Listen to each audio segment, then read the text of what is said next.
never done one in my life. So I had just like a half hour. So this one day years ago, and it was like 12:30, and at 1 o'clock I had baptism. So I went to my office. I'm just going to read my mail all by myself. You know how that feeling is.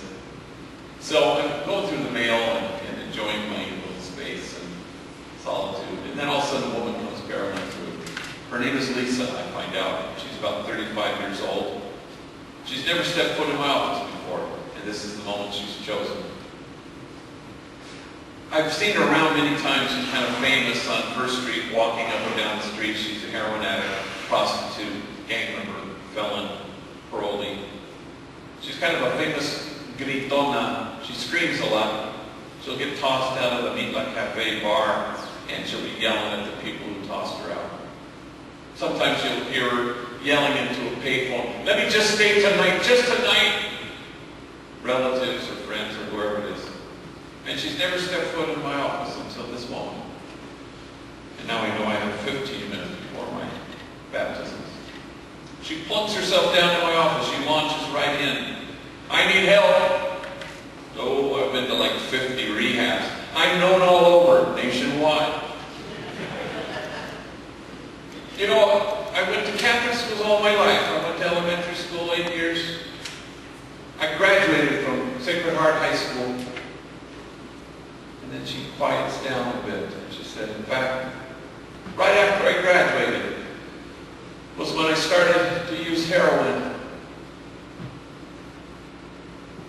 And I've been trying to stop since the moment I began. And I watched as she rested her head against the wall, and her eyes became like two ponds, water rising to meet its edges, spilling over. And she cried and she cried, until she finally leveled her eyes at me, and she said, "I am a disgrace."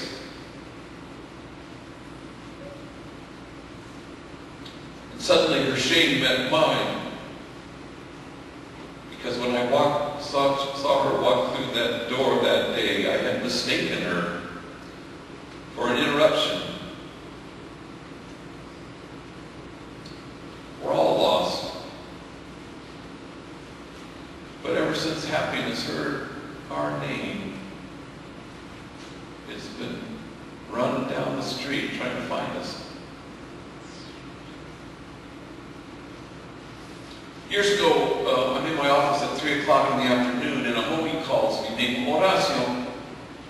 I've known him for a long time, since he was a little mocosito growing up in the housing project. Became a gang member in and out of prison. This time he's calling me. He just finished a 3-year stretch. I hadn't seen him in a long time. We're talking, small talk. Gee, it'd be good to see you. Then finally he says, "Let me cut to the cheese." And I must admit, I don't recall ever hearing that expression before. And he says, "Look, I go when I find my ruca, my girlfriend. She took off with Sancho," some other guy, "and she burned all my clothes. I think she might have been angry or something." I wonder what your first clue was on that one. You know? "So, I don't have any clothes, so could you help me?" I said, "Sure. Well, let's wait till 6, I'll pick you up at 6. And he went out of his way to say he wasn't living with homies or in the barrio or in his neighborhood. He was living, staying with some friend who wasn't a gang member. And he told me where, and he said, "I'll pick you up at 6. Now, Horacio is a big, huge, hulking guy, huge, huge guy. God had forgotten to give him a neck, just huge tattoos. And a scary-looking guy. You wouldn't want to meet him in a dark alley or even like a well-lit one, So I'm going fully expecting to park and then go try to find him, because this is how homies, they'll tell you where you're supposed to meet him and they're not there. And I couldn't believe it. As I'm pulling up, there's this big, huge, the Incredible Hulk standing on the corner of the streets that he told me. Big, huge guy. He was bigger since he just got out of prison. And when he sees me, he does this kind of hippie skip like this, and I'm kind of struck how incongruous this is, And so he gets into the car, gives me a big abrazo. "When I saw you right now, I got all happy," he says. Like a little kid. So we go to JCPenney's, and I said, "Here's how much money you have, and go get all that you need." And he comes back and his arms are filled with the clothes, and there are people in line ahead of us waiting to scan the stuff and buy the stuff, and a bunch of people behind us. I neglected to tell you that Horacio has what the homies call a loud-ass voice. Oh my God. And when he would speak, everybody in line would turn and look at him. Then they go, do not make that And so everybody was in on this conversation because he has no power to be otherwise. So at one point we're in line and we're waiting our turn. And he says, hey, you see that couple over there with the little morrito? The couple with the young son. Of course, everybody turns and looks, you know. And well, I walked up to that vato and I thought, hey, don't I know you? And the guy goes, no, I don't know you. All paniqueado. And then his ruca, she grabs the morrito and she says, please, we don't know you, like this. Then I look more closer. Oh, my bad. I thought you were somebody else. And when I said that, they got all relaxed. Damn, gee, he says, do I look that scary? Pretty much, yeah. I really in line to laugh.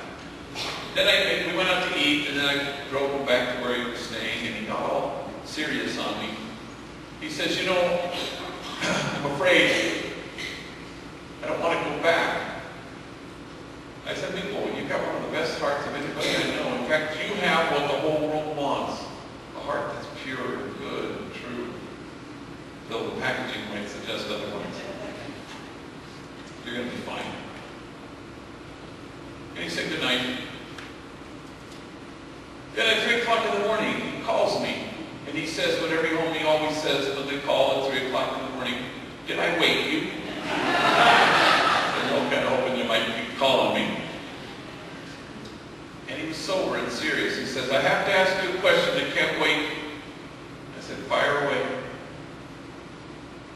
And his voice starts to tremble.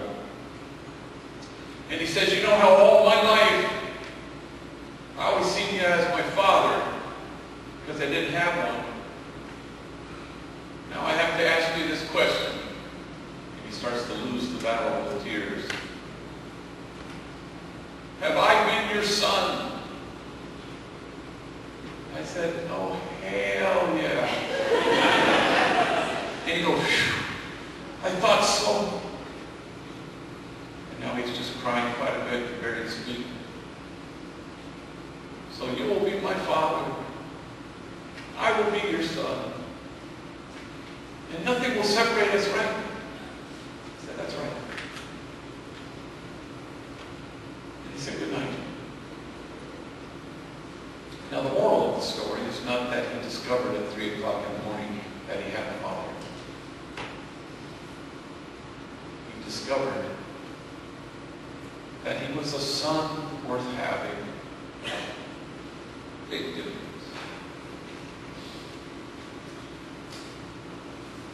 And we're all lost. But fortunate for us, we can let ourselves be found.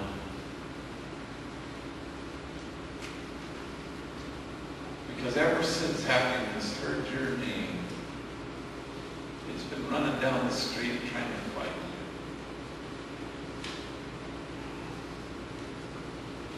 you. Let yourselves